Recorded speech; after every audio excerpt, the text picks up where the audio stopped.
Many years ago, I read where Napoleon Hill pointed out that the imagination is the most marvelous, miraculous, inconceivably powerful force that the world has ever known. And you know, the average individual uses the imagination, if they use it at all, against themselves.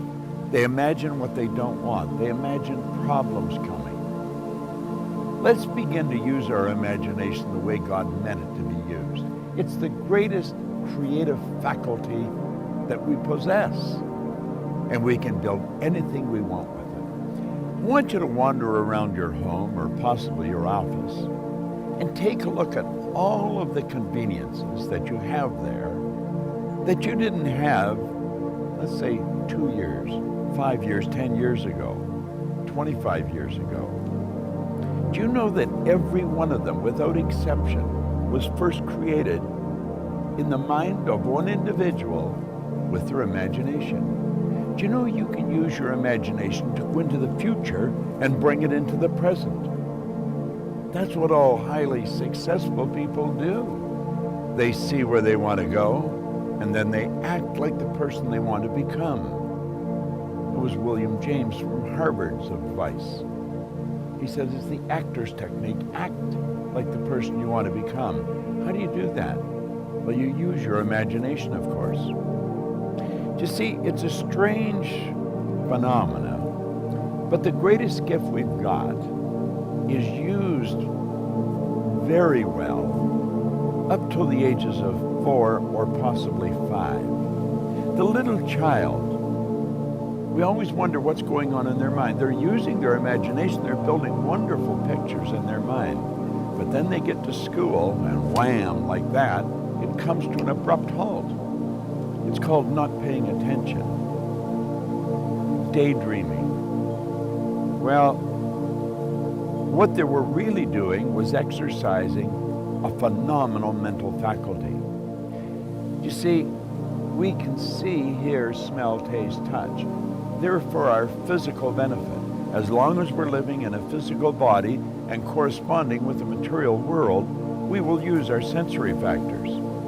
But you know, I have a couple of little dogs at home that can hear, see, smell, taste, and touch. We've got higher faculties.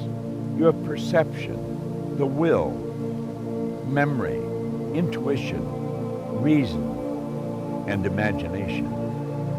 These marvelous tools. We can take our imagination and build an image in our mind of how we want to live. Block out what's going now. Don't let your present results have anything to do with this. Just what you want.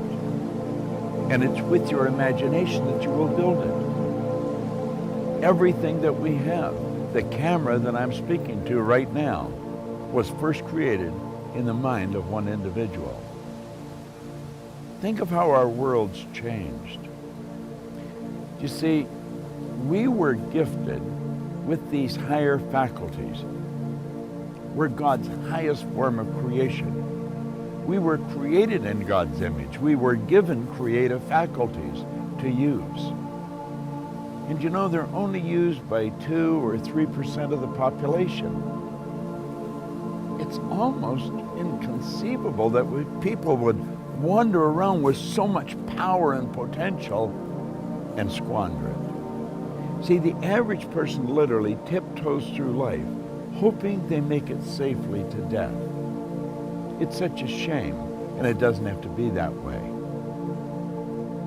Think we have giant corporations and little wee creative departments. And the primary reason for that is the average individual really does not believe that they're creative. Now think. Everyone's creative, and no one is more creative than another. It's just that some have chosen to use their creative faculties to a greater degree than others. Imagination, your imagination. What do you want? How do you really want to live? Build the picture in your mind. There's a power that is flowing to and through you. A creative, unadulterated power. It can be photographed leaving your body. Way back in the 30s, Semyon Kurlin, the Russian photographer, perfected a form of photography where you can actually photograph a person's body and you will see the energy glowing from them. Well, that energy flows into your mind. And it's the images you build in your mind that's going to dictate the vibration that this instrument you're living in is in.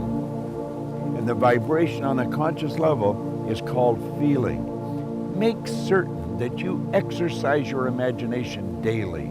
Build beautiful images in your mind of how you want to live and then hold those pictures there and live that way. The imagination, the greatest nation in the world, the imagination. You've got one. It's a marvelous creative tool. It deals with the invisible side of your personality. You see, no one will ever really see you. They'll only see your body, and they'll see you the great work that you do. Make certain that your work is great work. And if you keep your imagination alive, keep it active, you're going to have a phenomenal life. You know, life can get better every day, and it will get better every day through the proper use of your imagination. What a wonderful idea. This is Bob Proctor.